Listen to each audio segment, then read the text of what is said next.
আসসালামু আলাইকুম। রিনাজ ডিম ফুডস থেকে আমি রিনা আপনাদের সবাইকে জানাচ্ছি অনেক অনেক ভালোবাসা। আশা করি যে যেখানে আছেন খুব ভালো আছেন। ডিয়ার ভিউয়ার্স, আজকে আমি আপনাদের সাথে শেয়ার করছি হায়দ্রাবাদি মশালা চিকেন রেসিপিটি। খুব সহজভাবে আমি আপনাদেরকে দেখিয়ে দিচ্ছি। আপনারা খুব সহজেই বাসায় তৈরি করতে পারবেন আর এই ঈদেও ট্রাই করতে পারবেন। চলুন আমরা রেসিপিটি দেখি, আশা করি আপনাদের ভালো লাগবে।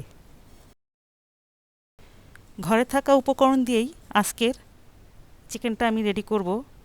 এর জন্য লাগছে গোটা কিছু শুকনো মরিচ, এখানে আমি 10-12টির মতো নিয়েছি। আর লাগছে 3 টেবিল চামচ ধনিয়া, 2 টেবিল চামচ জিরা, 2টি পেঁয়াজ, 2 চা চামচ আদা বাটা, 2 চা চামচ রসুন বাটা, 1 চা চামচ হলুদ গুঁড়া, 2 চা চামচ কাশ্মীরি লাল মরিচ গুঁড়া, লবণ স্বাদ মতো।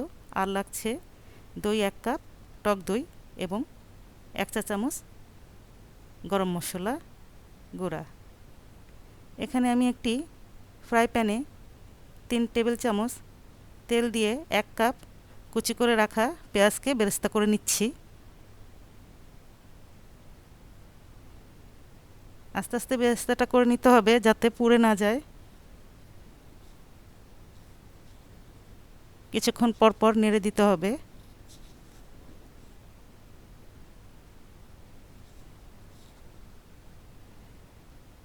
পেঁয়াজ বেরেস্তাটা হওয়ার পথে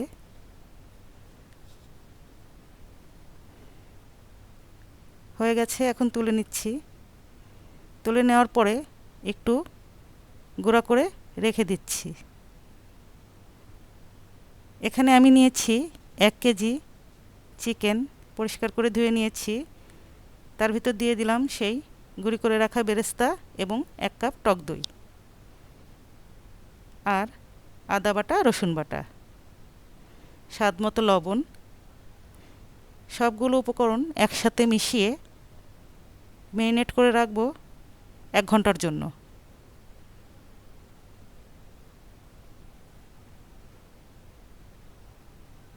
অন্য একটি ফ্রাই প্যানে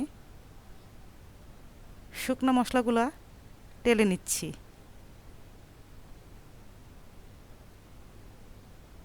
অল্প তাপে আস্তে আস্তে টেলে নিতে হবে যাতে পুড়ে না যায়। বারবার করে নেড়ে নিতে হবে। হয়ে গেছে প্রায়, এখন ব্লেন্ডারে ব্লেন্ড করে নিব।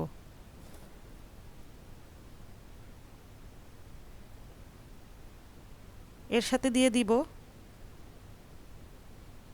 পেঁয়াজ এবং হলুদ গুঁড়া। ব্লেন্ড করে নিচ্ছি।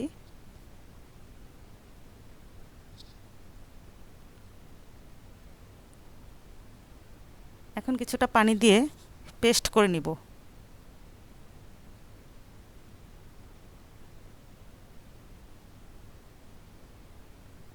আরও কিছুটা পানি লাগবে। সব মশলাগুলো একটু সাইজ করে নিয়ে আরও একটু পানি দিয়ে নিচ্ছি। এখন আবারও ব্লেন্ড করে নিব।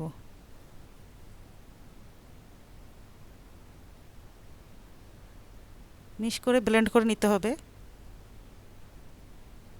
ব্লেন্ড করা হয়ে গেল।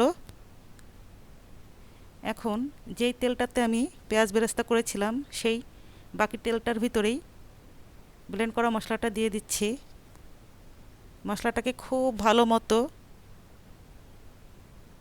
কষিয়ে নিতে হবে, একদম ভাজা ভাজা করে নিতে হবে যাতে মশলাটা এবং তেলটা সম্পূর্ণ আলাদা হয়ে যায়। সেইভাবে কষিয়ে নিতে হবে।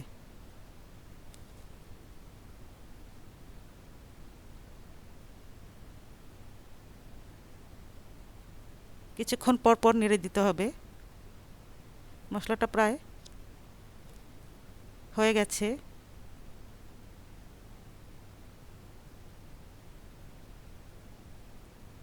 আবারও একটু নেড়ে দিচ্ছি।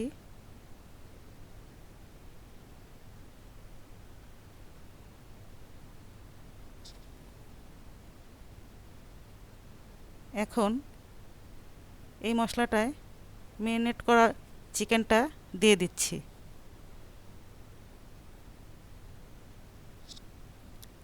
ভালো মতো নেড়ে দিচ্ছি যাতে মশলাটা সম্পূর্ণ চিকেনটাতে ভালো মতো মিশে যায়।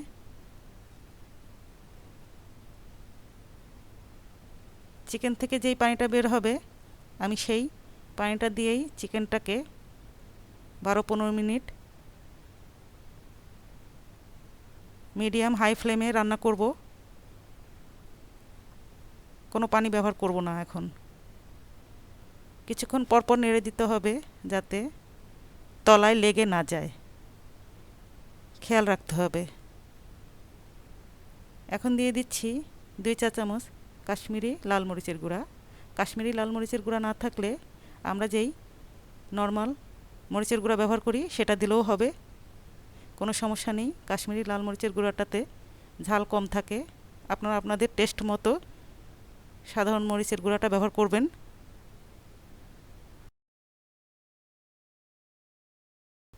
চিকেন থেকে বের হওয়া পানিটা দিয়েই রান্না করব যতক্ষণ না পানিটা একদম টেনে চিকেনটা মাখা মাখা হয় ততক্ষণ পর্যন্ত রান্না করব। ঘন ঘন নেড়ে দিতে হবে যাতে নিচে লেগে না যায়।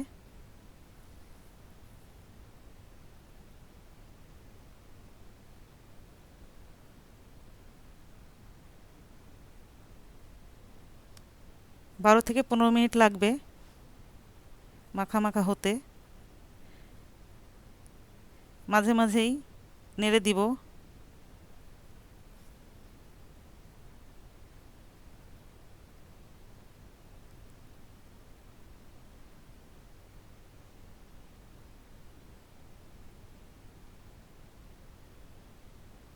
এভাবে ভালো মতো কষিয়ে নিতে হবে, তাহলে মশলাটা চিকেনে খুব ভালো মতো ঢুকবে। চিকেনটা খেতে খুবই টেস্টি হবে।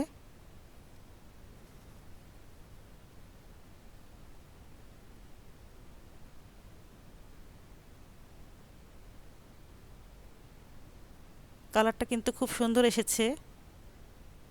আবারও নেড়ে দিচ্ছি।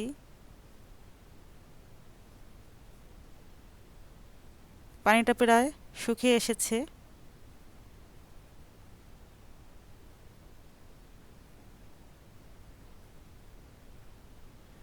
আস্তে আস্তে কিছুক্ষণ পর পর এভাবে নেড়ে দিব। এখন দিয়ে দিচ্ছি 1 চা চামচ গরম মশলা গুঁড়া। মশলাটা দিয়ে চিকেনটাকে আবারও একটু ভালো মতো নেড়ে দিতে হবে।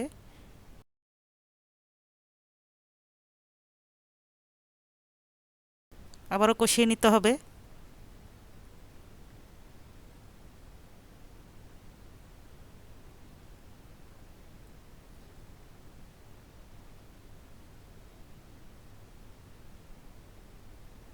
একটু নেড়ে দিচ্ছি।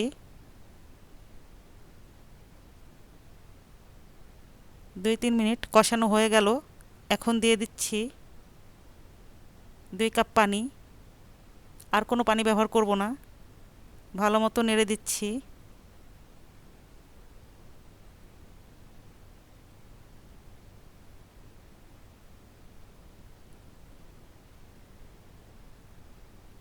এখন ঢেকে অল্প আঁচে রান্না করব 10 মিনিট, অথবা গ্রেভিটা আপনারা যতটুকু রাখতে চান সেই পর্যন্ত আপনারা রান্না করে নেবেন। 10 মিনিট পর ঢাকনা তুলে চিকেনটা আবারও নেড়ে দিচ্ছি। আমার হায়দ্রাবাদি মশলা চিকেনটা রেডি হয়ে গেছে। আমি এই অবস্থাতেই নামিয়ে নেব। আপনারা আর একটু ঘন করতে চাইলে ঘন করতে পারেন, অথবা এই অবস্থাতেও নামিয়ে নিতে পারেন। এখন আমি পরিবেশন ডিশে তুলে নিচ্ছি। এই চিকেনটা কিন্তু খেতে খুবই ভালো হয়, আপনারা অবশ্যই ট্রাই করবেন। ডিয়ার ভিউয়ার্স, আজকের রেসিপিটি অনেক সহজ, তাই না?